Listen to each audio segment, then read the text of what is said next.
Hello, academic stars around the globe. Welcome back to Caltex Academy. In case you're new, my name is Julius and thank you for joining us today.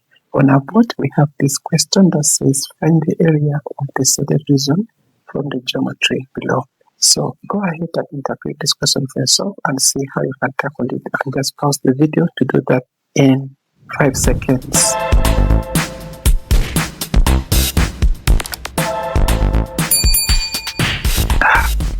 Yes, so how did you find it? Now, the general plan for this question here is to find the area of the triangle and find also the area of the circle.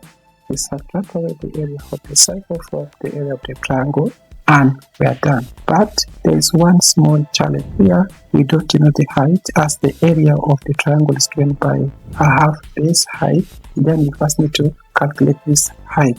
Now, the good news here is we have these three sides of the triangle acting as the tangent to this circle. And again, if we have two tangents extended meeting somewhere in a cycle, the distance here are equidistant.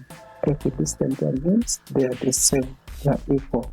So using that, we'll take a look at these 2 points where we're going to join this point, the center, to this tangent looking at 90 degrees, and also join this point, and this is also at 90 degrees. So we're going to join this to the center, and this distance here is equidistant to our distance there.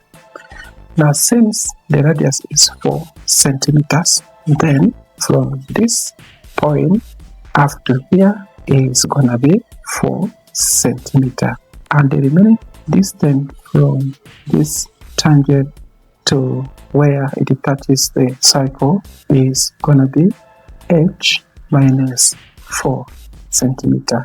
Since they are equidistant, we have also h minus 4, and that is from this point up to here. Now, how about this side? Now, because of the base being known, and we know also this is 4 centimeters, therefore we'll have to subtract this away from 20, and we have 20 minus 4 to get the remaining distance here, and that is 16. So this distance also is 16 from this point up to here. We know that this is hypotenuse, and get this hypotenuse simplified, that is adding our h.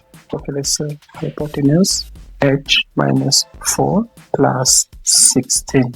Now when you add these numbers, we get h plus 12. You can go ahead and redraw this diagram. So I have a copy of this diagram below here. We're gonna replace it by what we know. So now we know that here is h plus 12, and this is h. So this one is known. Using Pythagoras theorem, we can be able to get the value of h. Therefore, the square of the base, that is 20 square, plus the square of the height, that is h square, must be equals to the square of the hypotenuse, h plus 12 square. Now let's expand this bracket, and we still maintain our left hand side the same. Then we have, so let's expand the right hand side. H square is that, and we multiply 2 times h times 12, we get 24 h, and we square the last term. The 12 square is 144. Now, since we have height in each side and they are all positive, meaning we just simply cancel them out, because if you take this to this side, it will change to negative and they'll subtract themselves off. And from here, 20 square is 400 equals, from the left hand side, we're left with 24h plus 144. So collecting like terms, or we subtract 144 on both sides. This one cancels away, and if we subtract that, we'll be left with, this is 10 minus that, 6, and we're left with 9. 9 minus 4 is 5. So we have 3 minus 1, that is 2.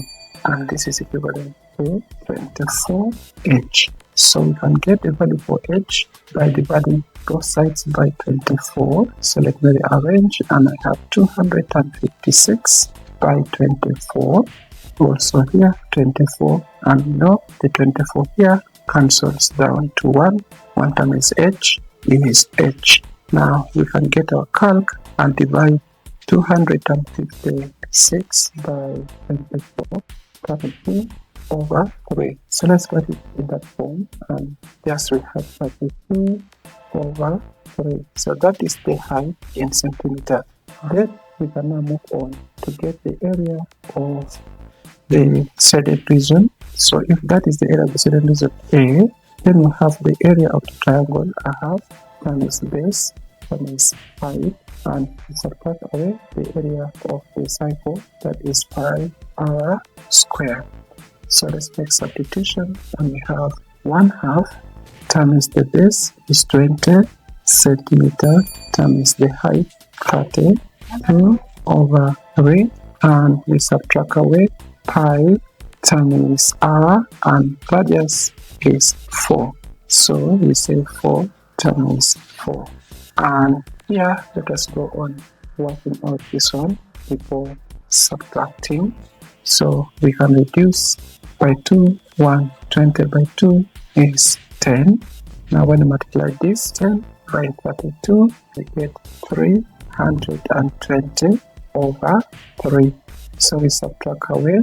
When you multiply 4 and 4, we get 16. Therefore we get 16 pi, and maybe we can solve this fraction by multiplying both the numerator and denominator by 3 in order for us to get the equivalent denominator. When we do that, so let's maintain our first answer here, where we have 320 over 3 minus, multiplying the numerators, we get here 48 pi over 3 from the denominator, and then we subtract the numerators. We're gonna have 320 minus 48 pi all over 3. So let's get our calculator, and we enter everything into calc to find our answer. Let's make it visible. From here we have 320, and if we subtract it away, 48 pi, and the value of pi is here, so we can put a second function and that. By the way, we need to put some bracket here. Let's do the same thing to the first side here. Then we're going to divide this. Since it is a fraction, we divide this by 3, and we get our answer once. So we have 56.4 4011. To one decimal place, we can approximate it as 56.4, and that is square centimeter. Thank you for watching. If you haven't subscribed at this point, go ahead and also subscribe to Caltex Academy, and see you in my next upcoming videos. Peace out.